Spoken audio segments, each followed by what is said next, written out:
What's going on, Footballer Nation? Carson here, your Cardsaholic and your Footballers Anonymous editor. I'd like to apologize.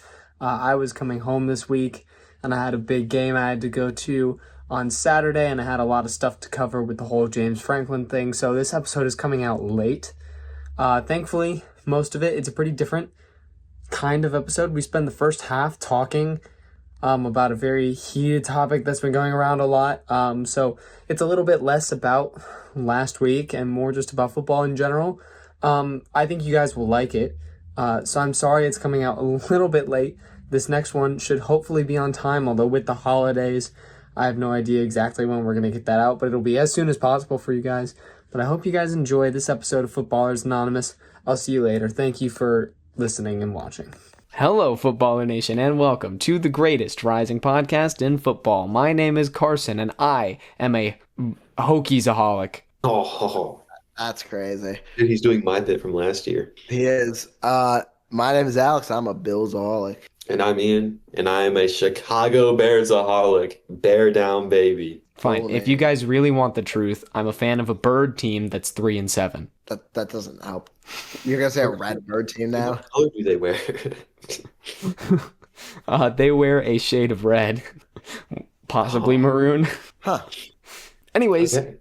to hear more about birds, make sure to stay tuned for the rest of the episode. But first, let's go ahead and roll that intro.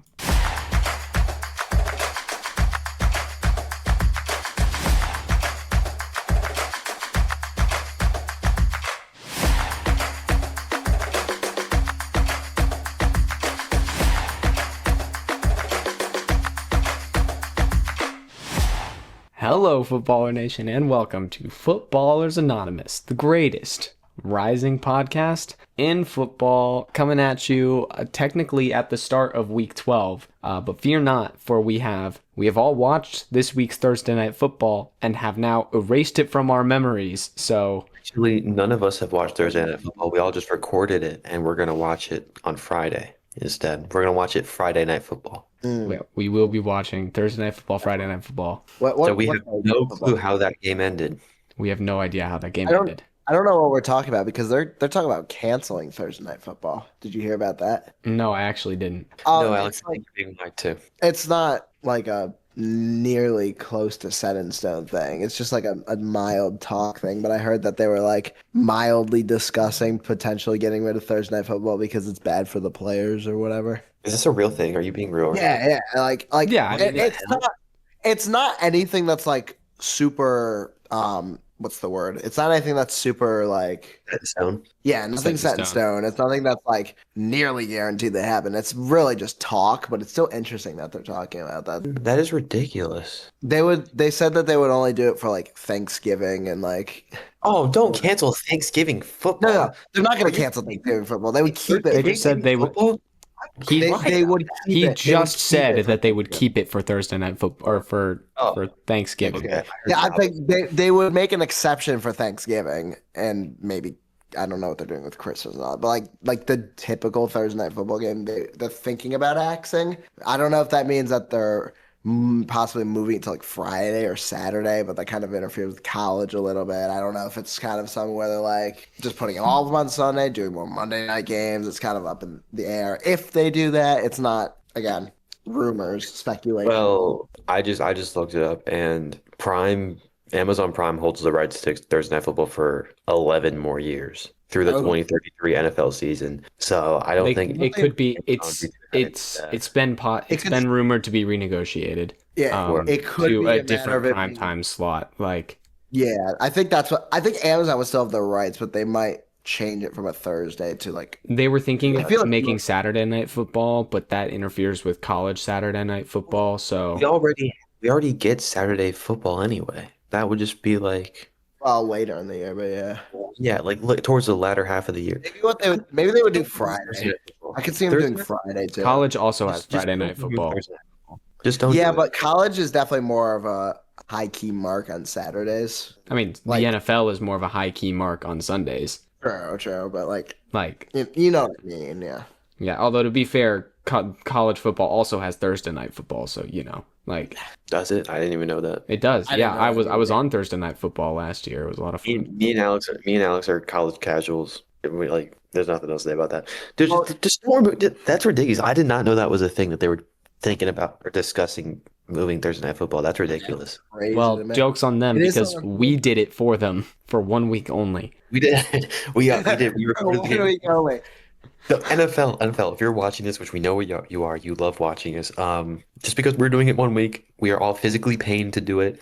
Not watching Thursday Night Football is killing our mentals, and yeah. So don't move it from Thursdays to Fridays.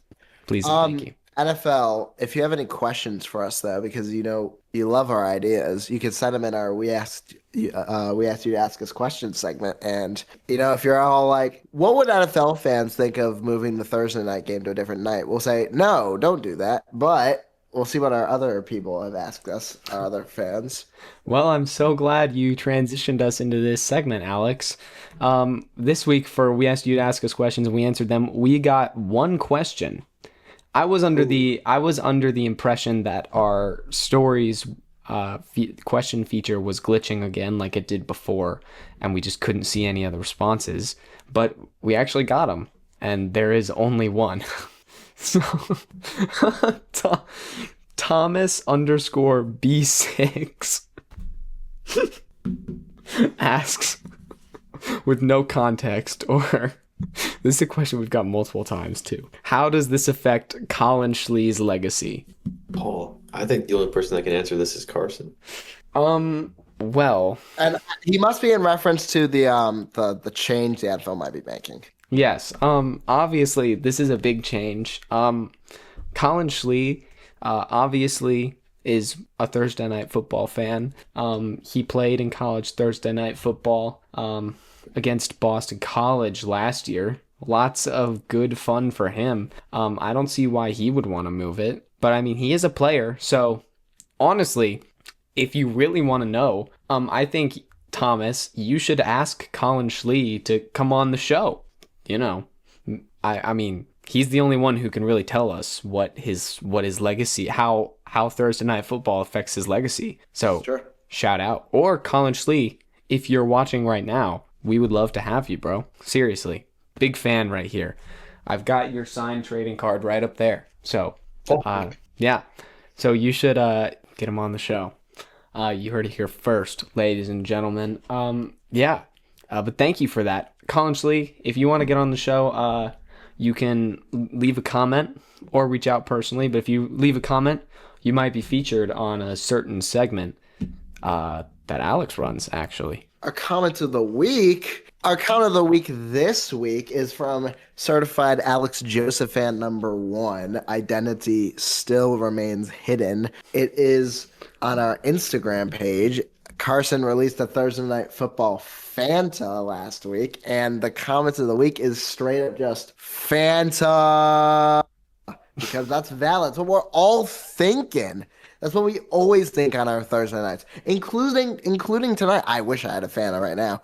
Unfortunately, the Fanta's going to have to be paused while we wait for this Thursday night football game because we're totally waiting for it. We've gotten thousands of people concerned this week about how I promised Thursday Night Football Fanta last week and didn't deliver it, and now they haven't gotten one this week. Guys, like we told you, we postponed Thursday Night Football to Friday. So I know we're kind of like right. I know this is like right before the segment of the year last year, but we were having this discussion right off the pod, and I kind of want to carry this over just because I don't want us to forget about it later. We should totally have the debate that we were having, see how this kind of podcast form. Because ladies and gentlemen, we do a lot of I'm hearing the possible return of our only once featured off-season segment, Footballers Anonymous Trigger Warning, our hot take segment. That was a thing once. It was a thing one time. It was. Basically, we take debates and hot takes and discuss them on the podcast. This is a little bit of like, this can go a lot of different ways here because this is a debate between 4 really good quarterbacks from the same draft class, a recent draft class. We were kind of discussing of the 4 quarterbacks, kind of how you would rank them between Drake May, Jaden Daniels, Caleb Williams, and Bo Nix. We're not including 9 because he is not in this conversation, at least not as of right now. Maybe he can turn around. I have my doubts. And we're not including Penix because he's very inconsistent and like, he's The not reason bad, but like Now Spencer the reason Rattler on this the other came up, hand. the reason this came up and why we're just narrowing it down to those four is because I brought up that this season specifically, there's so much speculation between who's the best between May, Williams, and Nix. And I'm just saying Nix is not the best quarterback from that class. Of those three, he is straight up the third best. And if you include Jaden Daniels as well, then Nix is the fourth of the four. That's all I was saying. I was saying that if Jaden Daniels was healthy and had played this entire season, the conversation would be like Nix would be completely snuffed out. And it would be Daniels, May, and Williams. But the reason why, but Daniels being hurt is putting Nix into that top three conversation. And I think it's blasphemous, to be honest with you. Even with the Broncos record, I think it's blasphemous. okay, I wouldn't go that far to say it's Nah, blasphemous. I just love using the word blasphemous. Yeah, I was just saying Nick's is still a great quarterback. Like, let's He is still a good Absolutely. quarterback. Yeah. slow our roll here. He's still a franchise quarterback. He's still top half of the league. Now, I am a D1 Bo Nix glazer. I'm gonna be so honest with you. We're not counting Josh Allen, I think I glaze Bo Nix more than almost anyone in the league. With that being said, Blazing league. With that being said, he's not the best quarterback in the class as of right now. He could be. There's still a lot of time for these quarterbacks to kind of develop and things to happen because a lot changes. I mean, we've seen the likes of. There's two opposite ends of the spectrum here. There's the CJ Stroud, where there's a fall off, and not saying any of these quarterbacks are going to necessarily fall off, but a lot can waver like as seasons go on. There's also quarterbacks like Josh Allen, who were not very good in his first 2 seasons, and then I would say more like Baker Mayfield. yeah, Baker I would Mayfield. say I would say like the two ends of the spectrum are like Jamarcus Russell and then Baker Mayfield. Okay, none of them are going to be Jamarcus Russell. No, but that is like the ultimate extreme. The ultimate not. extreme is Jamarcus Russell. Maybe 9 will be Jamarcus Russell. Okay, I'm gonna give my take right now. Everyone knows I'm a bit of a Drake May glazer, I guess. I just really enjoy Drake May. He's on my wall. But I think it's safe at least to me. I've been a little cautious about Jaden Daniels for a hot second because, frankly, what his biggest concern, at least in the draft process, was, and a lot of people like to not count this, but personally I would, is that he's very injury prone. That is extremely detrimental as a quarterback. Now, granted, Injured last year. Was there a stretch of weeks he was injured last year? yes, there was. Okay, I remember for sure. I think it was only 1 or 2, I believe. Oh, but he that's was. right, because Mariota had that insane game against the Panthers. Yes. Yep. So now, granted, the reasoning he's hurt this year is not necessarily on him at all. But I think it's an important factor. Your franchise quarterback can't be taking several weeks, right? That's one of the most appealing things about Josh Allen is that he doesn't seem to get hurt. It's a big important thing. So that's one of the main reasons I think Jaden Daniels falls a little bit for me. Now between Caleb Williams and Drake May, first off, these are 2 incredible quarterbacks, and I've loved watching both of them. Caleb Williams has been super surprising to me this year. It took a second, but man, bro looks good. With that being said, I'm obviously putting Drake May at 1. Just looking at their stats so far on the season, I know there is a bit of a strength of schedule thing with Drake May. Just gonna get that out there. Just gonna get that out there. However, having said that, let's not pretend like the Bears' strength of schedule is a lot better than the Patriots. So I think it's a fair comparison. Going through their stats this year, Caleb Williams, he's got a QBR of 54.5, completion percentage 59.7, 2,329 passing yards, 13 touchdowns, to I believe 4 interceptions. Yes, 4 interceptions.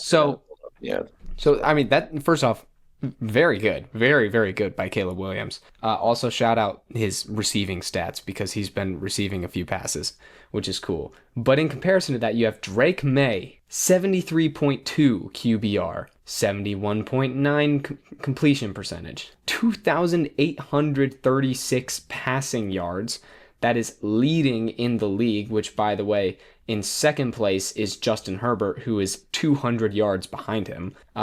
20 touchdowns to 5 interceptions. So honestly, I mean, he is, again, we can have the strength of schedule debate all we want, right? But just looking at the numbers, Drake May is putting up MVP type numbers this year. Now, if we're adding last year's stats into it, Drake May and Caleb Williams were both having wildly weird things going on last year. Drake May did not. He looked promising, but had a lot of turnovers. Alex mentioned that before the podcast.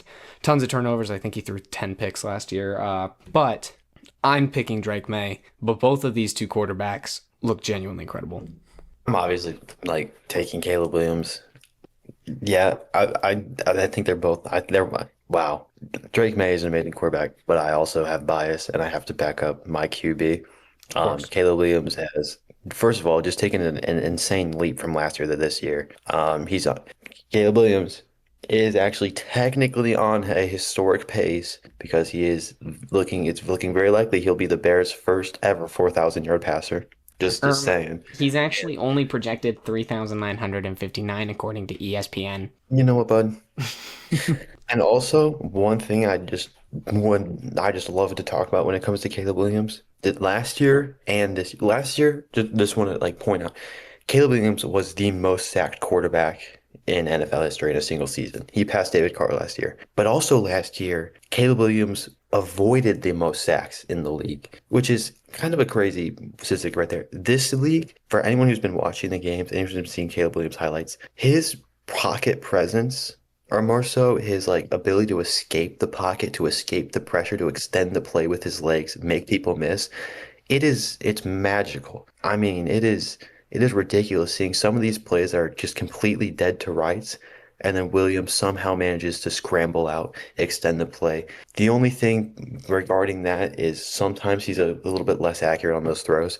Caleb Williams has been having a slight accuracy issue this year, which was an issue last year. It's just toned down this year. So once Williams gets that accuracy just kind of dialed in, it's gonna be night and day. And also just the way he's adapted to Ben Johnson's scheme, going from Shane Waldron to whoever it was last year after him to now Johnson and all that's going on. It's just incredible to see that leap from him, and I think he will continue to go. For me, it's Williams 1, mate 2, and that is slightly out of bias. Oh, I also do want to point out, this totally doesn't matter, but I'm throwing it out there anyways because Ian was there. Drake May is 1-0 against Caleb Williams. Yeah, thanks for reminding me about that. Thanks for reminding me about the 19-3 game that I was there to witness. Welcome. That made me so happy. You're so welcome. happy. It was truly a game. Shout out Jalen Polk. Shout out Jalen Polk for being the only one to score a touchdown in that game, receiving touchdown. So I'm not gonna lie.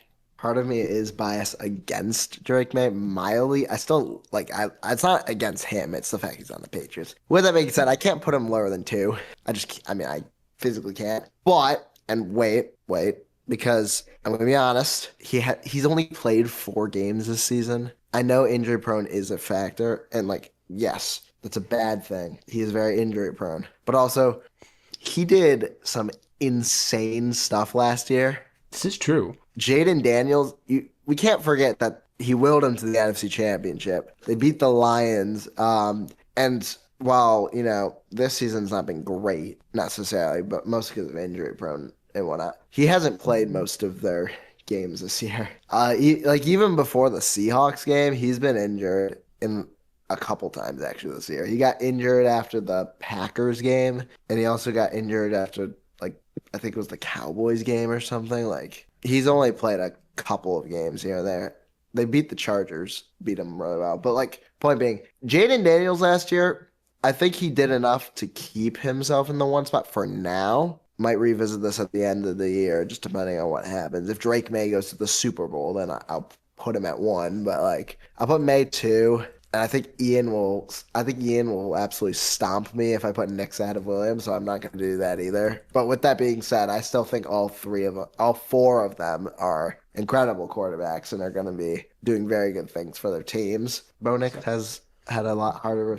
I think at least a decent bit harder of a strength of schedule than last year. I was putting Bo Nix 2 for sure, but again, I think Jaden Daniels and Caleb Williams, really both of them, are the best QBs in a lot of draft classes. and I don't think that's crazy to say. I think Bo Nix is the best QB in a decent group of draft classes. You put any of them in a bunch of different draft classes, they're the number one guy. But frankly, I'm not gonna lie. You can call the strength of schedule whatever you want it. Drake May has proven himself in the games that he needs to prove himself. He had an incredible game against Tampa. He had an incredible game against Buffalo, and he's played really well. Again, he's played really well against what he's given. It'll be very interesting to see where the season goes, but the stats here are too much. I have to say Drake May. Also, Caleb Williams is the comeback kid, comeback king. Now, Fourth quarter, Caleb Iceman Williams. one thing I will say that only fuels my love of Drake May is that someone that I don't really particularly love by the name of Cam Newton has started some Drake May beef. Dude, I'm like still in shambles that someone at my work thinks that Lamar Jackson is better than Cam Newton. That actually, like every single time he says that, it sends me for a spiral. The other day, I was talking. One of my coworkers he's a Vikings fan, but he doesn't actually watch football. For example, he doesn't know who Justin Jefferson is.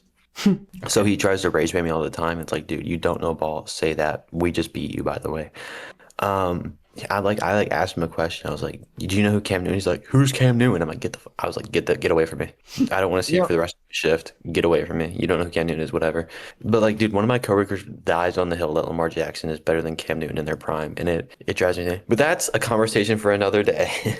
Definitely a conversation for another day. I was going to talk about this later, but since we're talking about Drake May, let's just get it out of the way, I guess.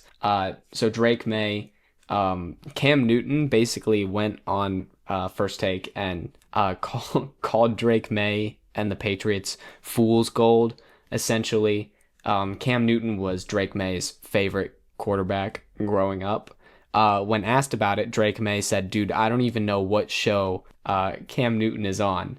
And Stephen A. Smith just straight up called him a liar for saying that. He straight up called Drake May a liar because he doesn't watch ESPN First Take. That's funny. He thinks every professional athlete is dialed in on ESPN's talk shows. So that's a thing, I Honestly, guess. I would not be surprised if there's a larger margin of NFL players that don't watch any sports talk shows than there are that do. Yeah, for sure. I would be surprised. Well, I don't know because I know a lot of them will like to watch on bye weeks but that's like NFL game day. That's like red zone. That's stuff like that. hmm So like yeah, like like who watches If you're watching like Good anything, Morning? you're watching game film. Like, let's be real here. Yeah, Like, exactly. If I'm an NFL player and I'm on my bye week, I'm preparing for my opponent next week. I'm watching NFL game day. I'm watching red zone. I'm watching, Sunday Night Football, all that. I'm not really waking up for Good Morning Football. no. Yeah, I wouldn't be surprised if there's a greater margin of NFL players that don't watch stuff like that than there are that do. I'm getting Jaden Daniels' stats from this point last year.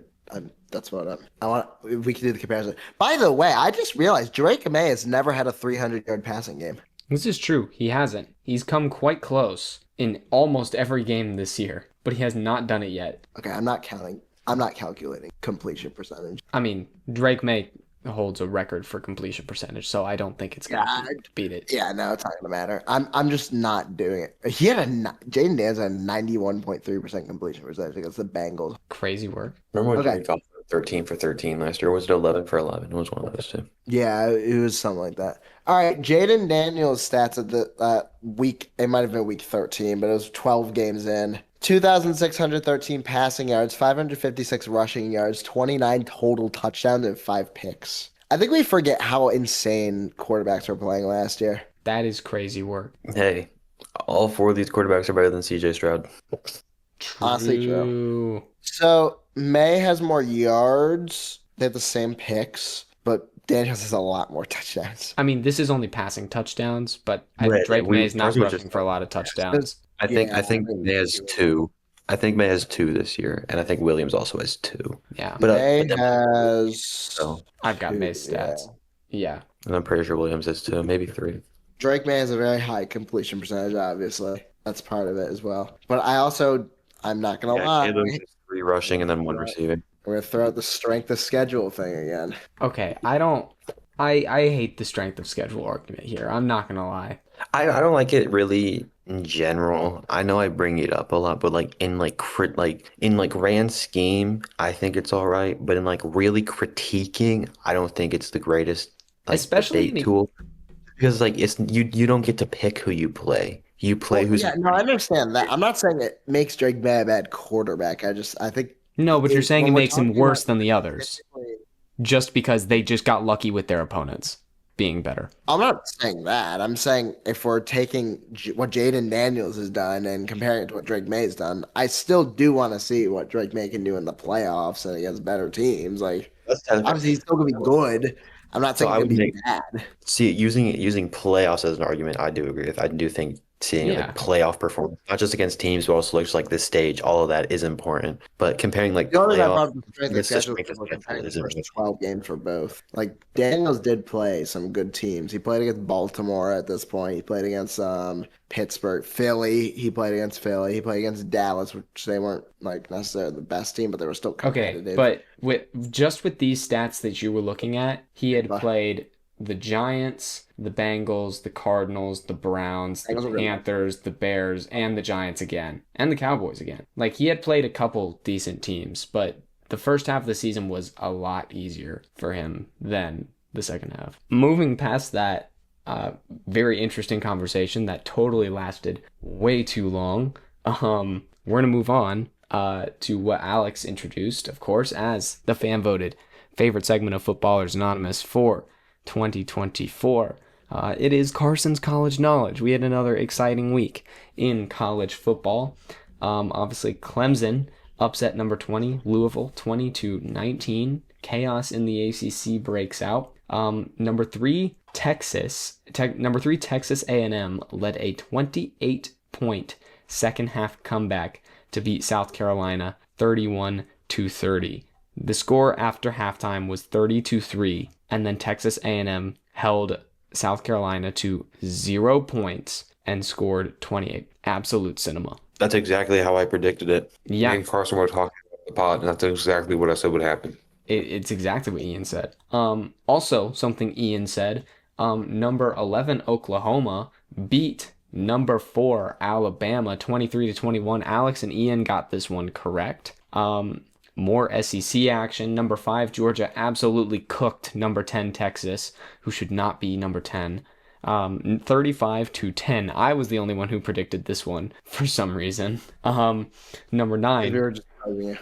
Number 9 Notre Dame beat number 22 Pitt 37-15. Number 12 BYU, thank goodness, bounced back from the Texas Tech game and beat TCU 44-13. Number 17 USC beat 21 Iowa 26-21. Alex and Ian also called this. This was my weird upset that I didn't know why I was feeling. And then FSU beat Virginia Tech 14-34. Oh no, that is so sad. But you know what? No one cares because Virginia Tech found their new head coach in Penn State legend James Franklin, the Lord and Savior of Virginia Tech football. He's here to save us. We're going to the Natty next year. James Franklin, one of the best press conferences I've ever witnessed. Seems like a great dude. Wednesday was National James Franklin Day because my entire schedule resolved around bro. But yeah, hey, it's a good day. It's a good week to be a Hokies fan. You've never seen a more happy 3-win franchise in college football than Blacksburg is. Surprisingly pumped and excited for this week's game. Even though it's going to be a bad one that we will talk about later. And kind of unrelated, but Virginia Tech, for their last home game of the season, they unveiled the return of the Hokie Stone uniforms, which is so peak. I have the helmet of the old one, on my shelf. The new ones are white. They're very nice. They're like the Battle at Bristol uniforms. Super fun.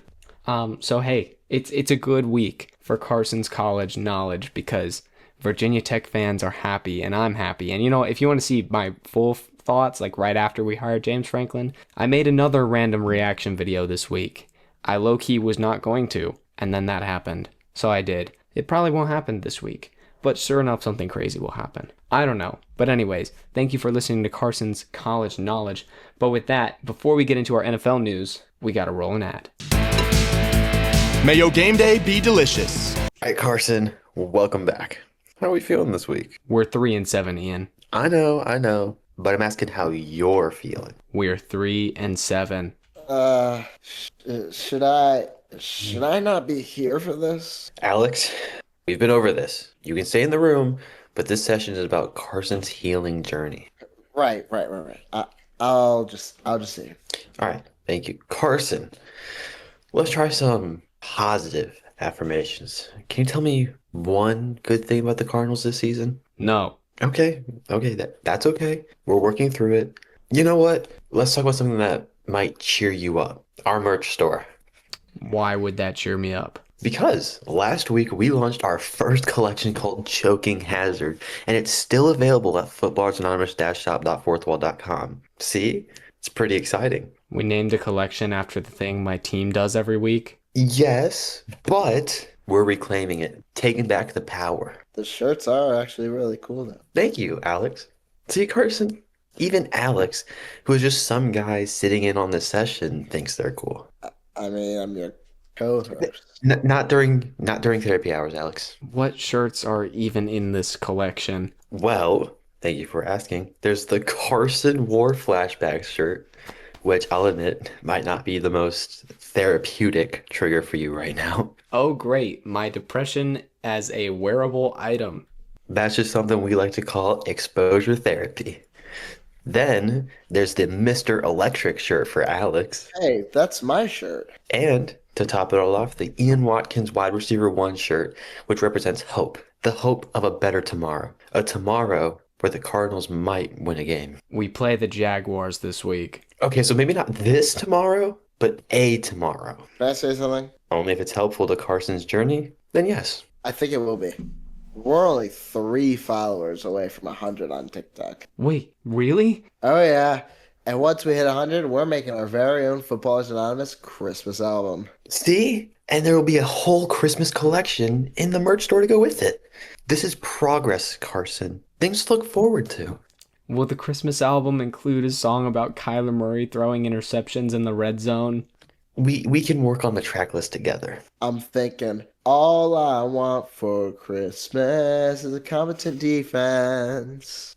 That's not bad, actually. There it is. A smile. Character growth. Now, Carson, I want you to tell me something positive. Anything at all. Mitchell David Trubisky is the greatest quarterback to ever play football.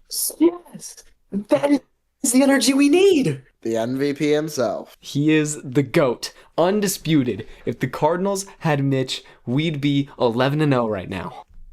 Now you're just setting yourself up for disappointment again, but I appreciate the enthusiasm. Should we wrap this up? We gotta tell the people where they buy the stuff. Good idea, Alex. Carson, can you tell our listeners where they can support the podcast in your mental health journey? Footballersanonymous-shop.fourthwall.com. That's footballersanonymous-shop.fourthwall.com. The Choking Hazard collection is still available, just like my suffering. Better. And remember, everyone, get us to 100 TikTok followers so we can make Carson sing on a Christmas album. It'll be therapeutic. Will it, though? Probably not, but it'll be fun for us. And shop the merch. Support 3 guys who clearly need money for Carson's therapy bills. That's actually scarily accurate. So, same time next week, Carson. We play the Buccaneers after the Jags. So I'll be booking a double session. Got it. For those who missed it, that's footballersanonymous-shop.fourthwall.com, everyone. And go follow Mitchell David Trubisky while you're online. The man deserves every follow possible. And with that, this session is concluded. Let's get back to the show. Rob Gronkowski officially retired as a New England Patriot. Shout out, bro. Peak. Totally thought bro was already retired, but peak. Well, he he signed with them for a day so he can retire as a Patriot. Right, of course. The Jets placed Garrett Wilson on IR, which, oh yes, very sad. But to add to the peak week of Virginia Techness, that's right, we've got a Virginia Tech quarterback starting in the NFL, and it is none other than Tyrod Taylor, ladies and gentlemen. He is the starter for Week 12 Who do the Jets play this week? Ravens. Yeah. Oh, he is starting against the Ravens. Maybe they will win. In more quarterback news, You know what? Honestly, for the Niners. considering how the NFL has been this year, I wouldn't be surprised. In more Jets news, they placed Garrett Wilson on IR. I did, in fact, say that. He did in fact say that. It's More IR news. The Lions it's placed Tim Laporta on IR. that just that set up the segue by me saying it a second time. Bro is not locked. It was technically more Jets news. It was just stuff that you already said. Right. Okay. Just like how that point returned though about the Jets playing Garrett Wilson IR. Brock Purdy also returned for the Niners. Ian I also also said that. tried to say that while you were talking about Garrett Wilson being on IR, which I had already said. It up again. That's why I'm bringing it up again because I probably interrupted him. Bro, you definitely yeah. did. Well, in more quarterback news, Bryce Young had a insane performance this week. Most passing yards in a game in Panthers history. I believe it was what? 4? Check. Was it 4? It did start with a 4. I thought it was like 440. 448. Wasn't it? 448. Yeah, 448. So that's incredible. It was like what, a 20-point comeback? It was something. Some sort of good comeback. It was solid. And this actually was his 10th game-winning drive. It was a 4-point comeback. Oh, never mind then. But either way, it was still his 10th game-winning drive, which is actually the most since 2023. Yeah, shout out. But if you thought that was cool, you should have watched an even better quarterback performance in Jacoby Brissett for the Arizona Cardinals. Ladies and gentlemen, he actually broke the NFL record for most completions in a game. With 47 completions, Jacoby Brissett passed for over 400 yards with 452 passing yards. He went 47 of 57 and also passed for 2 touchdowns. All without Marvin Harrison Jr., by the way. Our wide receiver, too, one of my favorite players on the team, Michael Wilson, had a breakout game. He had 15 receptions for 185 yards. He was averaging 12.3 yards a catch. His long was 34, and yeah, he kind of cooked. But not only that, but Trey McTuddy himself, Trey McBride, he had 10 receptions for 115 yards. Ian was very kind today and shared with me a whole bunch of fun facts about Trey McBride. Starting off, Trey McBride, his PPR average with Kyler Murray was 12.5. Now, all these are fantasy football related. All these are fantasy football related. With Jacoby Brissett, he's averaging 22.4. Almost double. Crazy, right? More crazy. Trey McBride is, of course, tight end 1 out of all the tight ends in fantasy football. Jake Ferguson, who is tight end 2, is closer to Kyle Pitts, who is tight end 18, than he is to Trey McBride, who is tight end 2. In the 2025 PPR rankings, Kyle Pitts has a 96.4. Jake Ferguson has a 140.0 at 2. And Trey McBride has a 184.8 at 1. So again, let that sink in. Not only that, but when you stack up Trey McBride's points against every other position, he would be a top 12 player in all the position groups. He would be running back 6 ahead of both James Cook and Josh Jacobs. He would be wide receiver 8 ahead of players like Devontae Adams and Emeka Egbuka. He would be quarterback 12 above players like Baker Mayfield, Jared Goff, and Jackson Dart. And he's currently tight end 1. So let that sink in. Just shout out Trey McBride for carrying one of my fantasy teams. As you can see, I'm 19-3. It's a median scoring league. I'm second in the league. I'm 70 points against the guy in first. Those who know that he is the Arizona Cardinal. McBride's that guy. Yeah, so, I mean, with this incredible performance by the Arizona Cardinals, it's only fitting that they lost by 20. They lost by 20 with all of these scores. And for context, let's look at the 49ers. Brock Purdy, he had 19 completions for 200 yards. They rushed for 81 yards. Their leading receiver, 6 receptions for 67 yards. Shout out George Kittle for 6-7. Yeah, and they won 41-22. So I don't even understand how that's possible. it shouldn't be possible, but it is. And you know what? This game is this whole game is the most Arizona Cardinals stat ever in the world. Shout out my comment on Gridiron's post that said that and got like 4.5k likes. So we love Cardinals hate on the internet.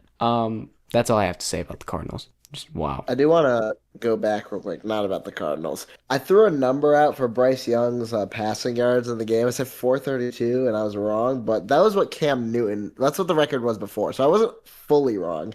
I knew that number on the dome was relevant somehow. I had the wrong number. The previous record was 432, and Bryce Young broke it with 448. Anyway, speaking of wrong things, like the wrong call at the end of the Eagles-Lions game, a defensive pass interference call when there definitely shouldn't have been one. Now, Yeah. I'm not saying the Lions would have won if that didn't get called and they got the ball back because they were playing horrendously on offense, but they should have got the ball back. Like, let's be realistic. Should have been given an opportunity. This whole game was so scuffed. I hated every moment of watching it. I hope I never have to watch it again. The Eagles, it is impossible to watch an entertaining primetime Eagles game, I guess, which sucks because they're on primetime like every other week. The call at the end, it wouldn't have made a difference. I'm gonna be real. Like, that's low-key. I don't even want to talk about it anymore. That's all I have to say. It wouldn't have made a difference. This was a sad game. No. Lane Johnson's got to be missing at least 4 to 6 weeks for the Eagles, which is a big blow to their offensive line. That's kind of just the big piece of news. Yeah, shout out. Oh, sorry, one more thing. 2 teams since 2000 have gone 0-5 or worse on fourth down. It was the Lions against the Eagles and the Lions against the Patriots in 2022. So Dan Campbell goes for it on fourth down a lot. Not always successful. Yeah, I got home from work and I turned on this game and immediately saw 3 failed fourth down conversions. I was kind of shocked. It was very interesting. This game was just interesting all because offensively it was just disgusting. And for anyone who watches the pod and knows me, I love offensive games. So it just kind of sucked. Yeah, it's kind of sad. You can usually tell when it's a good defensive game and when it's a bad offensive game. That was a bad offensive game. This was a bad offensive game. Bad This was a offensive disgusting game. offensive game. Speaking of the Eagles, we go ahead. I was gonna say Jamar Chase. Yeah, speaking of the Eagles, Spitgate 2. Yeah, Jamar Chase spit on Jalen Ramsey, and it resulted in Jalen Ramsey throwing a punch and then getting ejected. And then after the game, Jamar Chase was confronted about it and denied it. And then there was clear video evidence of him doing so. And so he is suspended for a game and he's losing over $500,000. You know what's actually really funny is I think he might try to appeal it, which would mean that he would play in the Patriots game. But if the appeal gets rejected, which it obviously will, he would miss the 2 games following that one. So honestly, biasly, I kind of want him to do that because that means he would play for the Patriots game and not play for the Bills game. I wouldn't be unhappy with that. You should go and appeal it, Jamar Chase. You're right. You didn't spit. I didn't see any video evidence. No. Nope, not at all. No, he definitely spit. But I think it was really funny. It's just like it's right there, and he's like, "Nah, I didn't spit on no one." There was also a clip of a press conference with Mike Tomlin, and he was totally justifying Jalen Ramsey throwing the punch after he heard that he spit on him. Like he didn't like go out and blatantly say like, "Yeah, he definitely should have punched him," but he was like, "I mean, he did spit on him." So, It's just a blatant level of disrespect. yeah. Speaking of blatant levels of disrespect, shout out all of our listeners in Europe. We love you. We know that you are from Europe. We want to shout out our boy, Tua Tagovailoa. After his international game this week, he was asked where in Europe he would like to play next. He answered Hawaii. When they clarified that it was Europe, he kind of paused for a second, and then he said, we could play in Jerusalem. So we're not going to say anything else about that. But yeah, Miami Dolphins, your quarterback. A twist of fate, one might call this. The Commanders have signed kicker Jake Moody off of the Bears practice squad. This is interesting for 2 reasons. One, Jake Moody was very poor with the 49ers. And then we signed him, elevated him for one game against the Commanders, in which he went 4 for 5, including the game winner. And then Cairo Santos got healthy again, so we just put Cairo Santos back in. Now the Commanders are taking Moody. And I think just the absolutely hilarious thing that could happen here is the Commanders start him, and then he just reverts back to 49ers, Jake Moody, and just sucks. We're actually missing That'd be hilarious. we're missing a very important piece of irony here because it's not only that, but the 49ers just signed Matt Gay, who the Commanders just dropped. So it is really this circle of kickers going around right now. Also, shout out Cairo Santos for hitting the skull gritty in US Bank Stadium after kicking the game-winning field goal against the Vikings. That was pretty funny. Shout out Cairo Santos. You're sometimes bad and you sometimes piss me off, but man, do I love you. Bears fans just love mediocrity. True. We're so used to it. Shout out the very, very fortunate piece of news. Michael Penix is officially out for the season. While that is very sad, I'm personally very interested to see Kirko Chains. Kirko Chains. You like that? You like Walk in, that? yo trap, take over your trap. We will see. We will see how this goes. Atlanta, My Kirk Cousins prediction last time Penix got injured was just a little bit early. Now it's going to come to fruition. For those who missed it, I was just saying Kirk's going to come back, play better than ever, take this team to the playoffs. And now it's going to happen. Yeah, you love to see it. Now we're gonna go into some Bills news. Thursday night football game hasn't happened yet in our brains, so we're just talking about the Tampa Bay Buccaneers game. Josh Allen scored 3 passing and 3 rushing touchdowns for the second time, which has only happened 3 times in NFL history and only 2 times in the Super Bowl era, both by Josh Allen. Last year, the first time was against the Rams, which we lost that game. I'm glad we won it this time. It was still a close game. I always think about the fact that, Jared Goff can throw 5 picks in the game and they could still win. And then Josh Allen has to score 6 touchdowns to either barely win or still lose. Man, I cannot wait to see Josh Allen have a similar performance on Friday Night Football in a stadium that he hasn't won in yet. I think There's absolutely no way Josh Allen comes off of this type of performance and then proceeds to lose to the Texans with a random score of 23-19. Yeah, right. absolutely Yeah, exactly. not. He wouldn't take 8. He wouldn't take 8 sacks in a game. No, or throw 2 interceptions, including throw one 2 to throw the game in the final seconds.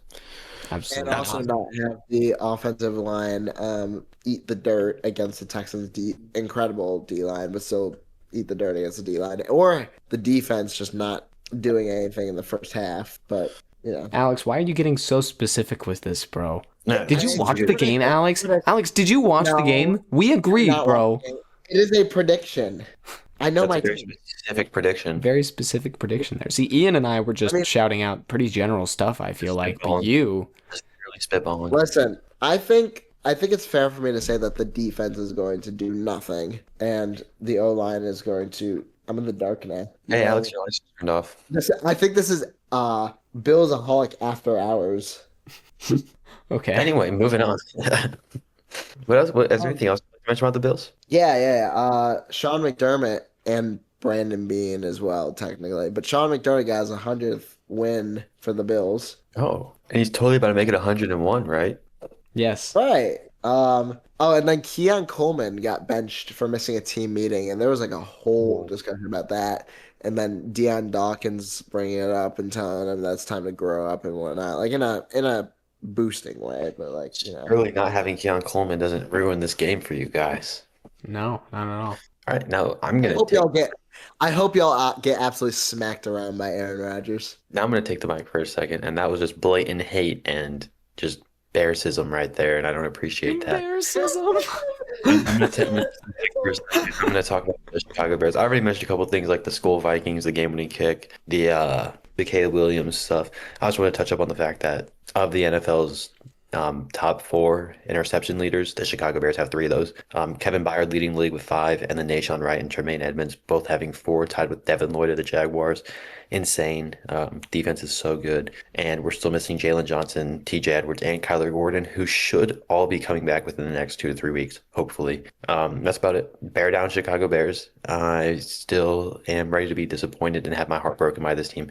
Looking at the last 7 games of our schedule, Our ceiling is 7-0. Our floor is 2-5, and I will do not know which one to expect until I watch the Pittsburgh game. All right, I ladies and think our gentlemen. ceiling, low-key, our ceiling's like 6-1, and our floor is like 2-5. So we'll see what happens. Better than the Cardinals' floor of 0-7 and ceiling 1-6. Yeah, literally. We're already past that. 2-5, actually. We're still already past. The remaining games. No, the last 7 games. Oh, in the last 7 games, well, we're tanking, so we're going 0-7. Floor of 0-7, ceiling of 2-5. Bro, the other day, these guys were trying to trash talk me, and the only possible way they could get a reaction out of me, Alex was trying to bully me for how we're gonna get bullied by the Chiefs next season. I wasn't trying to bully Alex just randomly pulls out. He just goes, "Man, I cannot wait for you guys to get stomped in Arrowhead next year." Like, I didn't what? Just say out of nowhere. I was just like, said next season y'all are gonna get stomped in there. I was "What looking kind at, of strays are we catching here, bro?" No, because I was looking at like Same thing I just said. I was looking at the final 7 games of the season for all 3 of our teams. I wasn't trying to crap talk you at all. In fact, I gave you motivation because I said if you finish 3-14, we could all be 14-3 together. I was trying to make you happy. I was just looking at I always look ahead at around this time of the year because once we have like a bad loss, I start like, what could happen next year? Or sometimes I'll do it after a good win too, and I'm like, if we won the Super Bowl, how would our schedule look like? But yeah, you guys play in Arrowhead next year, and the Bears also play in Buffalo, so that'll be interesting. We'll have to stream that. We should. We haven't streamed in a minute. We should haven't. stream something. We can stream something once winter break starts. This is true. Winter break, I would be able to do stuff. But yeah, now that we're done with our NFL news, we're going to go through our coveted power rankings. We're going to go through them pretty fast this week because we spent a lot of time talking at the beginning of the episode. For those of you who don't know how our power rankings work, every week, all 3 of us individually order each team in the NFL from worst to 32 to best at number 1. We then use this thing called math to mash those number values together, add them all up, take the averages, and then we get a group ranking from worst to best. Unfortunately, because sometimes numbers, we have ties. Because of that, if those happen, if they're in one of the matchups that we discuss on the podcast, we will debate it and decide who wins on the podcast. Otherwise, we briefly vote on it out of the podcast. This week we had quite a few ties, including one that we will be discussing today. But first, we got to talk about some baddies, ladies and gentlemen. Some just absolute baddies. These baddies are the 3 worst teams in the NFL. And spoiler alert, there is nothing interesting happening down here because it's pretty much the same. So we're just going to get started. Coming in as your first baddie at number 30, it is the Las Vegas Raiders. What? I know. Big shocker. No way.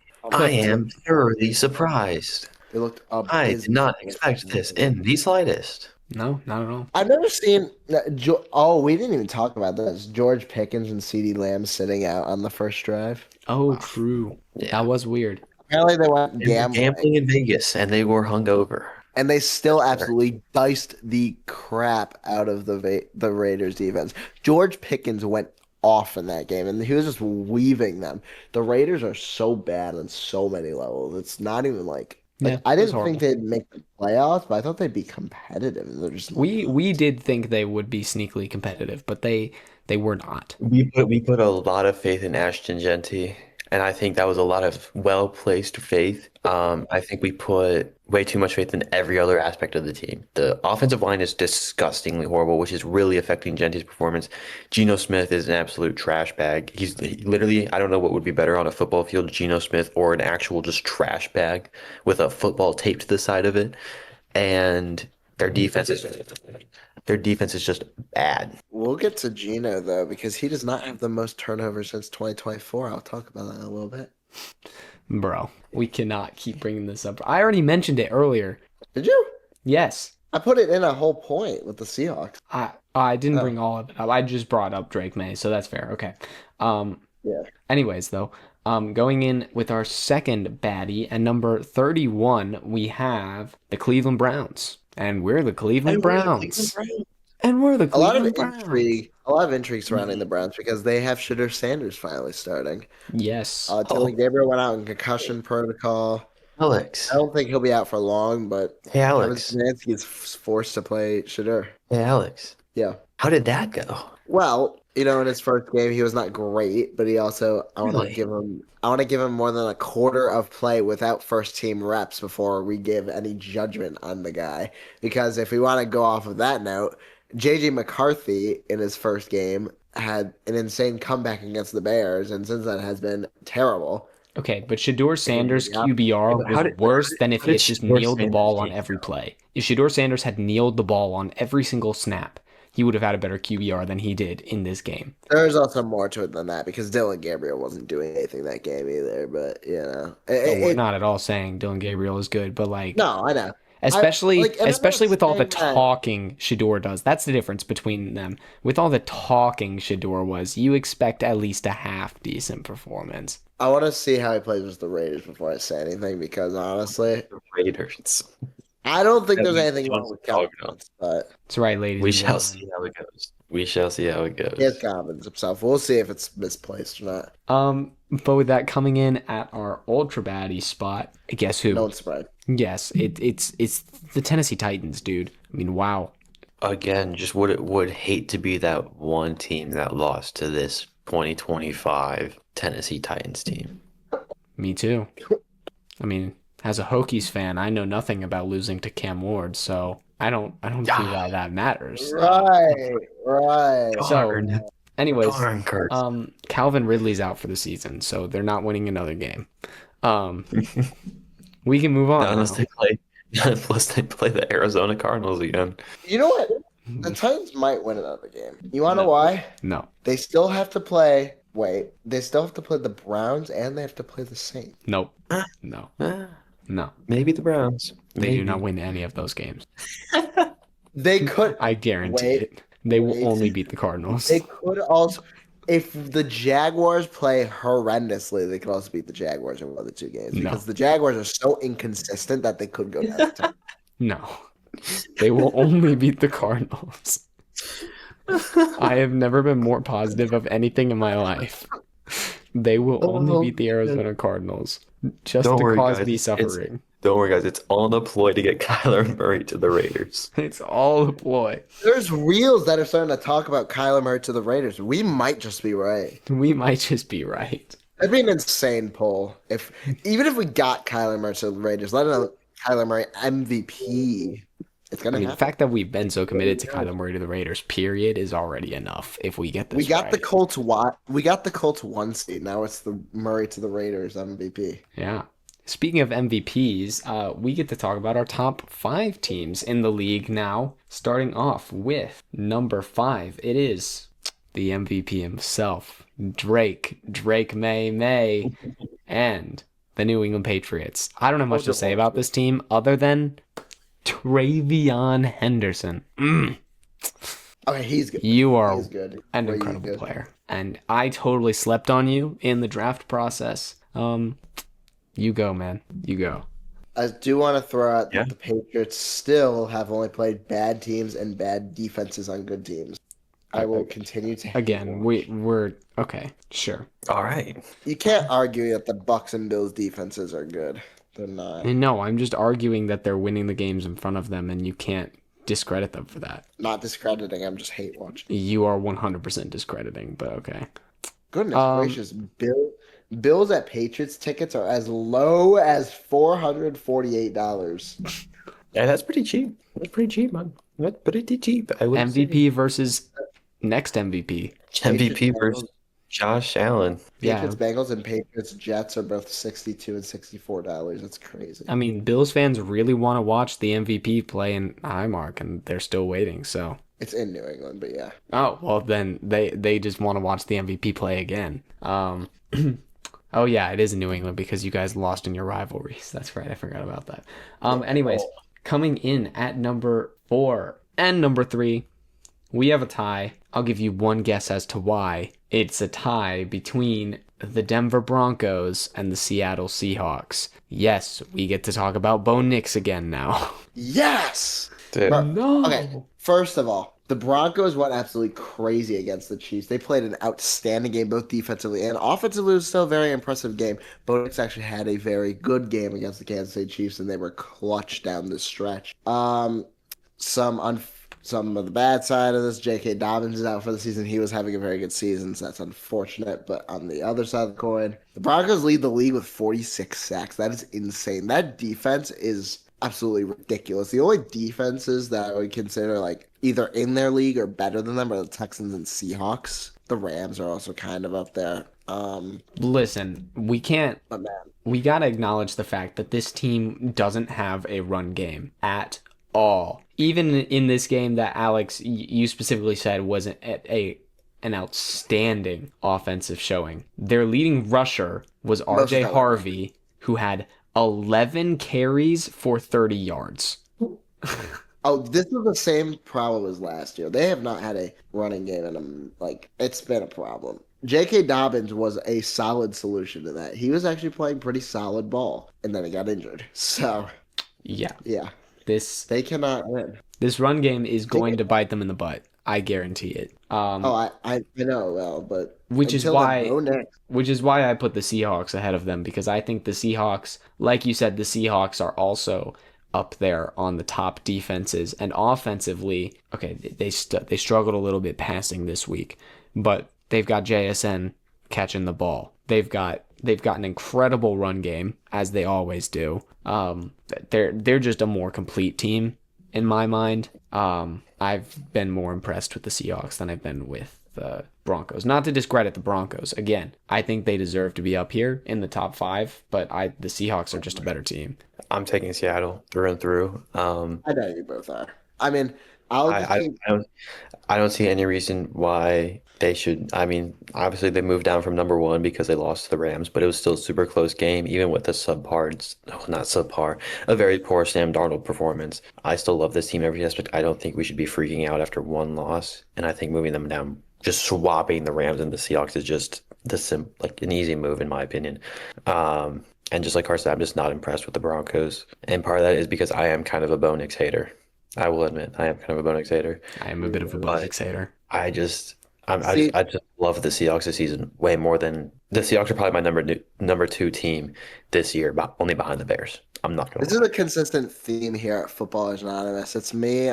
It's a consistent theme of me pulling the Broncos up the list, and the Carson and Ian trying to like pull them down, and I'm like slowly dragging them up. Both last year and this year. It's not even the fact you didn't drag them up this year. I put them at 3. I put them at 5. It's not that we all I'm put them in the dragging top 5. I genuinely believe they belong. So in fact, I team. actually put them higher in the rankings than I am voting them right now. But if we are specifically talking realistically, looking at these 2 games and these 2 teams in general, the Seahawks are a more dominant team, and they're more complete. They have fewer issues. I also have JSN on my fantasy team, so I was more so talking about like the weeks before this week, but yeah, and also definitely last year, like I was definitely like trying to pull them up higher. Yeah, which by the way, Alex, I just want you to know that every single time you talk about strength of schedule with Drake May, remember it was the same thing with Bo Nix last year. It was the same thing with Bo Nix last year. I need to remind myself. It was the same thing. Give me 1 second. He beat New Orleans, Carolina, Atlanta, Vegas, Cleveland, Indianapolis, technically the Kansas City game in week 18, and week 3 Tampa. Almost beat Seattle. They beat Tampa. They played versus Pittsburgh. They did lose. Pittsburgh's not a good team. They played the Chargers twice. Played the Chiefs twice. The difference here is when Drake May actually plays good teams, he plays well. Bo Nix, he played Baltimore, got cooked. He played Buffalo. That was one game, and also that was not all on Nix. Then that Baltimore. I'm not saying it's all on Nix. Yeah. I'm just saying it's, again, I'm a believer that strength of schedule should not really determine a quarterback, but you were glazing Bo Nix last year and hating on Drake May this year, using the strength of schedule for Drake May, but not Bo Nix. Bo I'm Nix just saying. played well in both Chargers games, and they should have won the first Chiefs game. He also played pretty solidly in the Pittsburgh game against a defense that was good last year, unlike this year. I just thought I would bring it up. Anyways, coming in. Okay, Alex. Coming in at number 2, a team that is still going absolutely crazy. It's the Indianapolis Colts. Oh, yeah. Not much to say this week about the Colts. Jonathan Taylor's on pace for 29 touchdowns and 2,378 total yards. That's absolutely insane. Honestly, I know you're saying Drake May MVP. If we're being realistic, it should be Jonathan Taylor, but they won't give it to Jonathan Taylor. Well, sure, yeah. But Jonathan Taylor's the MVP. Come on. Factual statement. If Jonathan Taylor keeps the pace he's at, or even close to it, he should be MVP. Especially with how much the Colts are overachieving. It's like he is blatantly carrying games. Can I just pull up the stats in that Falcons game that they just had? Their most recent game, because they're on the bye this week. 244 yards for Jonathan Taylor and 3 touchdowns. On 32 carries, that's 7.6 yards per carry. On 32 carries. Bro is a machine. Yeah. Coming in at number 1, we talked about them earlier. It is the LA Rams. They just cooked the Seahawks, especially defensively. Stafford's having a career year. Stafford is having one of the best statistical seasons of his career, which is insane this late.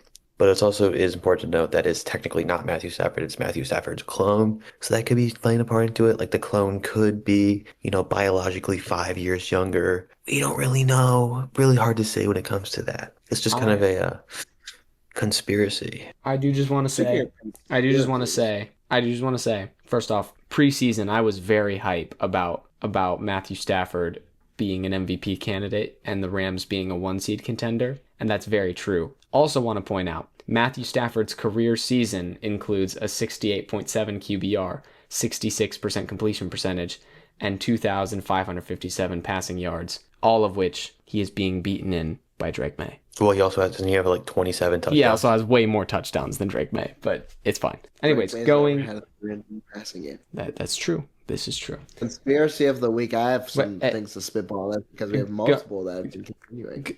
Going down the list. Oh. Going down the list, we have at 32 the Titans, at 31 the Browns, at 30 the Raiders, 29 the Giants, 28 the Jets, 27 the Commanders, 26 the Cardinals, 25 the Saints, 24 the Dolphins, 23 the Falcons, 22 the Bengals, 21 the Vikings, 20 the Cowboys, 19 the Texans, 18 the Chiefs, 17 the Steelers, 16 the Jags, 15 the Panthers, 14 the Chargers, 13 the Ravens, 12 the Niners, 11 the Packers, 10 the Bears. Sorry, or the top 10. 9 the Bucks, 8 the Lions, 7 the Eagles, 6 the Bills, 5 the Patriots, 4 the Broncos, 3 the Seahawks, 2 the Colts, and 1 the Rams. Alex, floor is yours, sir. Now I can do it. 2 segues ruined, but it's okay. I'm going to spitball conspiracy of the week. Previous conspiracies. I got the Steelers game wrong again. I'm picking the Steelers against the Bears and doing Ian a favor, so pick the Bears. No, I'm also picking the Steelers. Wow. What else? The Packers 27 conspiracy is not dead. They scored 27 against the Giants, and their only win where they haven't scored 27 was against the Steelers. I think there's something in play there with my Steelers conspiracy that ruined it in that game. Either something to do with that or something to do with the fact it was just Aaron Rodgers. They wanted to score more just because of that. But we're going to go with the Steelers conspiracy. Shoot, what was my other one that was consistent? Okay, the Jets one got ruined, but we all knew that was going to happen. They weren't going to beat the Patriots and go on a 9-game win streak. But, yeah, I feel like there was another one, but that's okay. Conspiracy this week, the Panthers games all get decided by a coin toss. If they win the coin toss, they're 6-0. When they lose the coin toss, they're 0-5. So, I wish I could make the pick after knowing the coin toss, but that's okay. I'm going to see. Oh, there is another conspiracy this week, too, because the San Francisco 49ers, and we're getting 2 conspiracies this week. I think they're undefeated on odd weeks, and Yes. they are 1 and whatever on even weeks. They've only won 1 game, and it was against the Saints. And they didn't play good in that game. I think if it was any other team, besides the Titans, it wouldn't be the Titans, dude. But if it was any competent team, they would have lost and been winless on even weeks. It's an even week. So, assuming the Panthers win the coin toss, the Panthers are winning this week because it's an even week. Yeah. This is a battle of the conspiracies. We're going to find out which conspiracy is stronger this week, potentially. Unless, well, yeah, no, we will. We'll find out whether the Niners conspiracy or the Panthers conspiracy is the stronger one. Sure. Alex, do you have a Pick'ems update for us? I do. I'm already on it. Footballers Anonymous. Cam Bam's in first place, 109 and 55. Signed FBA table, 107 and 56. A little bit of a jump down. RT Remco is at 104 and 60. Buffalo Bill picks 103 and 58. Bears Aholic 102 and 62. And I'm saying at 101 and 63. That's kind of our six-headed race because everyone else in the league has missed some picks. Looking at you, Carson. Hey, yeah, my fault, chat. But yeah, I made a big comeback last week. I got 11 games right. Ian dropped a bit. He only got Yeah, had a rough week. but I went 9-6. Oh, which is wait, fine. wait. I lied. 101 and 62 for me, and 102 and 61 for Ian because the Thursday night game hasn't happened yet. Ah, And true. Carson's 87 and 66. True. Cam Bam is 109 and 54. Signed FBA table is 106.56. RT Remco's picks is 104 and 59. Buffalo Bill picks is 103 and 50. Sorry, 103 and 57. There we go. That's all of them. Okay. With that, we're now going to move into Footballers Select. Ian, you want to take us through our 3 games of the week? Of course, Carson. Starting off, we have the Indianapolis Colts going into Arrowhead to take on the Chiefs Sunday, November 23rd. That'll be at 1 p.m. Eastern Time. Wow, okay, I'm seeing the picks already, and I'm going to be going with the Colts over the Chiefs. I just love seeing the Chiefs lose, and I think the Colts are the better team, and Jonathan Taylor's going to have a crazy game. Listen, I know that I always pick the Chiefs so that they lose, but I think they can do that on their own at this point, to be honest. And I'm really confident in the Colts. If the Chiefs win this game, I'm sorry. It's my fault, and I will continue to pick them. But I think it's safe to say that the Colts take it. Also taking the Colts. Yeah, we love it here at FBA when we get what we call a CIA. It's when all 3 of us pick the same team and our initials line up really well. We love those. Next up, we have the Steelers going into Soldier Field to take on the Bears Sunday, November 23rd, also at 1 p.m. EST. I'm obviously taking Chicago. Fun fact for the masses, the Pittsburgh Steelers are 1-12 all time in Soldier Field. They have not won in Soldier Field since I believe 1988. So do with that information what you will. I'm already seeing the picks, but I'm going Chicago Bears down. Please, please, please win this game, or I will cry and the season will be over. I mean, Alex and I already said who we're picking for this game a second ago. This game, I will say, I know Aaron Rodgers is still questionable to play. So if he doesn't, you can just assume that our picks are going to switch real quick. But assuming you're not switching. Okay. Well, No, I'm doing it. a favor. He's doing the conspiracy. You can assume that my pick will switch really quickly, but I'm taking. So I'm kind of hurt, kind of offended. I don't know why I'm feeling it. I don't know why I'm feeling it. I believe in the Bears, and I think the Bears are the better team. I wholeheartedly do. I put the Bears in my top 10. But That's if why we're we're gonna looking lose. at We're looking at it historically, gonna lose. We're good. Historically, they're 1-12 in Soldier Field. but Aaron Rodgers, He doesn't even care about that anymore, by the way. He was in a press conference asked about playing the Bears again. He was just like, oh, I'm not in Green Bay anymore. Blah, blah, blah. That's like, let bygones be bygones. Like, dude, He still he loves doesn't even them. care anymore. He still Also, loves them. just like, what was I about to say? I don't even remember now, dude. Holy poopy cow, man. Holy poopy cow. Sorry. Moving on. You know what I think we're gonna get on Sunday? Oh no, I remember exactly what I was saying. I'm saying we're going to lose because because the Bears ended up in the top 10 of our power rankings. That's why I specifically in my true. power rankings I kept the Bears out of the top 10. I put them at 11 just because I don't want to put them in the top 10 because then my hopes and dreams will be crushed. But because we put them in the top 10, they're going to lose out now and end up in the bottom think- 3. Shout I out the think Bears. We're going to win. if Aaron Rodgers plays, we're totally gonna get another tush push against the Bears where Aaron Rodgers just like Yes, please. Moving on, we have the Panthers going into San Francisco to take on the 49ers on Monday Night Football, the 24th. Give me Carolina. I trust Bryce Young in this one. No, I we're not trust doing that that. they'll win the coin toss. I already did it, actually. I did it on the Panthers page, I think. Anyway. I'm taking the Panthers as well. And that right there, guys, is a double CIA. We love that here. Listen, all I'm saying, Bryce Young has passed for 448 yards in a game, and Drake May hasn't passed for 300 in a game. Brother. Bryce Young. No.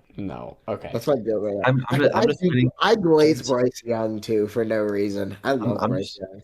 I'm just waiting for Brock Purdy to step out on the field and then break his foot or something so that Mac Jones becomes a starter again for the rest of the season so I can start him in fantasy. That's what I'm waiting for. Okay. So yeah, we got a double CIA. Like Ian said, we're gonna quickly move to our college games of the week. Last week, Alex and Ian both went 2-1, and I went 1-2 in Carson versus the World. So shout out Alex and Ian for making some good picks. We got 3 games for you this week. Our first game of the week, we got Pitt going into Georgia Tech. Pitt coming off of a pretty bad loss this week to Notre Dame, which was not good for their ACC contention, and Georgia Tech cutting it real close against Boston College there. A little scary there for a second, but they managed to hold through. I am really actually torn on this game because I was really big on Pitt until I saw how they played against Notre Dame. But honestly, I think Pitt can take it, and I'm going to take them. I'm agreeing. I'm taking Pitt. I'm doing it. I'm doing it because I feel like it. Who gonna stop me? Technology wins. Shout out Georgia Tech. Up next, we've got number 11 BYU, who's climbing back up the ranks after they lost to Texas Tech. They had a great win against TCU, and they are now coming into Cincinnati, who is kind of struggling right now. But they're still climbing up the Big 12, and BYU at this point just trying to bring themselves back to playoff contention, which if they win this game, totally plausible. I'm obviously going to take them, and I'll give you a hint on who's not. I'm taking this team is looking good. So give me the Mormons. Enter the Cincy man. Cincinnati's winning this game. And then, ladies and gentlemen, our last game of the week. I tossed and turned over this game for a long time. There were a lot of good games this week. Lots of good games this week. And I couldn't decide if I wanted to take the best game or the best storyline, specifically the best Footballers Anonymous storyline. So I thought about it, and I have to pick the best Footballers Anonymous storyline, specifically the best Carson storyline. But these two have also been kind of pushing the buttons and whatnot, so we're bringing it anyways.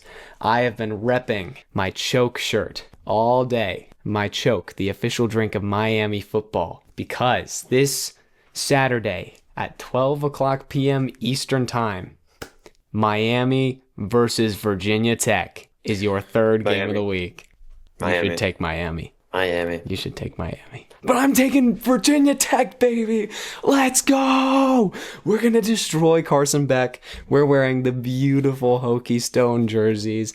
They look so good. We're going to have James Franklin on the sideline doing recruiting the whole time. Blacksburg has never been more excited about football in the last decade than they are right now. Lane Stadium is going to be rocking. Miami is playing in November, and we are going to destroy them. Let's go. You know, Carson, no matter what happens, there will be a Carson B that leaves the stadium heartbroken.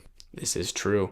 And it will probably be Carson Baird, to be honest with you. We don't know this. Miami. You know, some may say that Miami is going to be swimming in weak sauce. But honestly, I think by the end of the game, Carson Baird is going to be spinning to win because Carson Baird is the CEO of Carson Bees. And I think he asserts dominance specifically in this Carson B matchup. If it was any other year, I'd be taking Miami, but I can't go against Carson Baird. Hey, you heard it here first. Ladies and gentlemen, the majority says Virginia Tech wins this game, which means it will happen. Use down, baby. Carson Beck, you are fraudulent. The James Franklin era starts now. Is he technically coaching now? Or is he not coaching? No, but he he's already 17 Penn State players decommitted from Penn State. And he on his first day on the job, he was in contact with 40 recruits. I believe Jesus. 7 4-stars. I don't know exactly how many, but At least yeah. 6 or 7. So I don't know how. we have a whole bunch of recruits coming for visits. So he will be on the sideline recruiting. Y'all might be good like in the next 2 years at the rate he's going. Jeez. Yeah, I mean that's what he does. He builds programs. He builds programs quickly. Hey, And tell him he to hit me up. I got you. Hey, I got you. I happen to know him. Tell him to hit me up. Yeah. With that, ladies and gentlemen, that is it for this episode of Footballers Anonymous. Thank you so much, each and every one of you, for joining us. We hope you enjoyed the episode. Don't forget, follow us on Instagram. That's where we mostly ask for questions. Also, comment, and you can ask us your questions anywhere. We have a business email. You're more than welcome to email us. We will check. You can comment your questions. We will also answer them there, and you can maybe be featured on Comment of the Week. So make sure to be subscribed to us on YouTube, especially. That helps us a lot. If you enjoyed the video on YouTube, give it a like. If you enjoyed the podcast, make sure you follow the podcast wherever you listen to podcasts, because we are available everywhere, baby. Not only that, make sure you follow us on TikTok. Ian has done a great job managing that, and we are getting so close to 100 followers and a Christmas album, baby. And don't forget to follow us on Facebook, where we only post minion memes. With that, 1 million meme. 1 minion meme. But with that, ladies and gentlemen, thank you so much for joining us. We hope you enjoy your Friday night football. Footballer Nation. Let's ride.